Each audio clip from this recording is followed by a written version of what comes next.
Hello everyone, কেমন আছেন সবাই? আমি রুম্পা। আমার আরও একটি নতুন ভিডিওতে আপনাদের সবাইকে স্বাগত জানাই।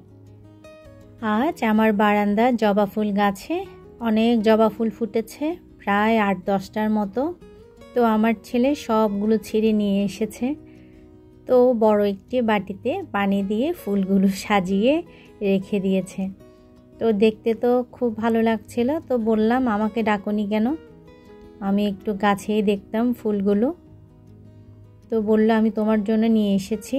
তো এখানে বাটিতে করে এখন সাজিয়ে রাখলাম, এখন তুমি দেখো। তো যাই হোক, তো সকালবেলা আমি একটু আপেল সিডার ভিনেগার দিয়ে উষ্ণ গরম পানি খেয়ে নিচ্ছি। আর খেতে খেতে মনে হয় ওদের সাথে গল্পও করছিলাম। তারপর সকালে নাস্তাটা বানিয়ে নিচ্ছি। আর নাস্তা বানাতে বানাতে আমার আপু ভাইয়াদের বলছি, যারা এখন আমার ভিডিওটি দেখা শুরু করেছেন, আশা করছি একটি লাইক দিয়ে ভিডিওটি কন্টিনিউ করবেন। আর আজ নতুন কেউ যদি আমার চ্যানেলটি ভিজিট করে থাকেন, আমার ভিডিওটি যদি আপনাদের ভালো লাগে, তাহলে আমার চ্যানেলটি সাবস্ক্রাইব করে আমার পাশে থাকবেন। তো সকালে নাস্তার জন্য আমি প্রথমে একটু সেমাই রান্না করে নিয়েছি। আর এখন উপর থেকে একটু বাদাম ছড়িয়ে দিলাম। তো বাদামটা না দেখলে আমার ছেলে খেতে চায় না, বাদামটা দেখলে মনের আনন্দেই খেয়ে নেয় সেমাইটা। তো আর এখানে আমি একটু নাস্তা বানিয়ে নিচ্ছি। তো আজকে রেডিমেড নাস্তায় বানাচ্ছি। যখন একদম রুটি বানাতে ইচ্ছে করে না, তো তখনই আমি এটা বানাই। তবে আজ বানাচ্ছি। আমার ডান হাতটা একটু ব্যথা, তো তাই আমি এভাবেই নাস্তাটা বানিয়ে নিচ্ছি। আর ডান হাত তেমন মুভও করতে পারছি না। তো কয়েকদিন যাবতই হাতটা ব্যথা, এজন্য ছোট ছোট আকারেই সব ভিডিও দিচ্ছি। তো এই ঝটপট নাস্তাটা বানাতে খুবই ইজি। তো আমি এখানে ধনিয়া পাতা, একটু গাজর আর একটু চিলি ফ্লেক্স দিয়েছি। আর একটু চালের গুঁড়িও ব্যবহার করেছি, সাথে আটা।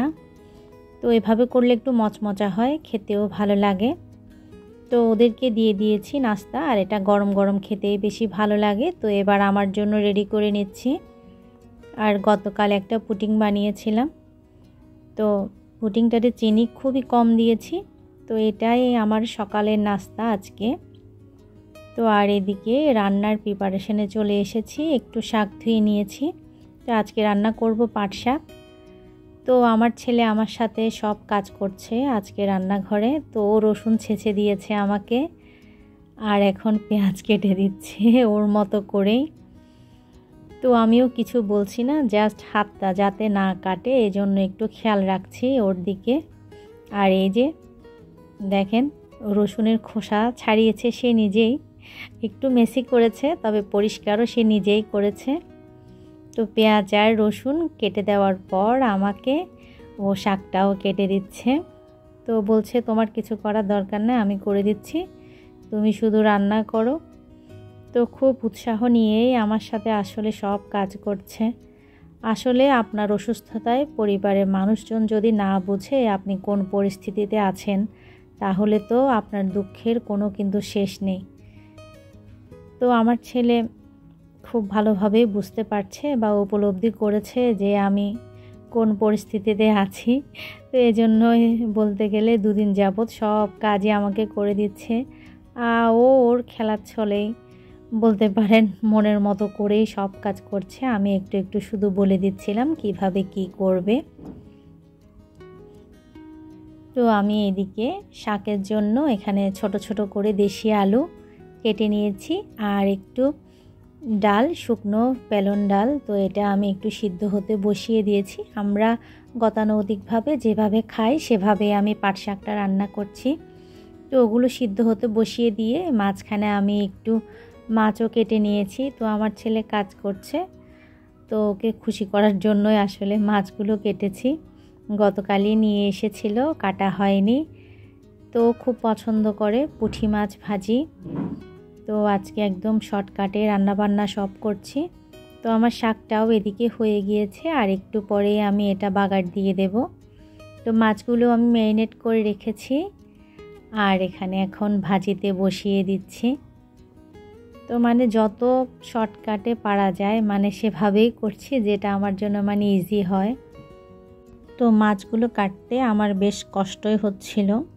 তো দেখলাম যে এগুলো কাটলে ও খুব একটু খুশি হবে, ওকে খাওয়াতে পারবো। এনে রেখেছে আজ 2 দিন হচ্ছে। তো সেজন্য আমি এই মাছটা কেটে নিয়ে ভাজিতে বসিয়ে দিলাম। আর এরই মধ্যে শাকটাও তেলে দিয়ে দিয়েছি। তো এরপর আমার ছেলে আমাকে একটু সালাদও কেটে দিয়েছে। তো এটা তেলে বসিয়ে দিয়ে তারপর মাছগুলো এক এক করে ভাজি করে নিয়েছি।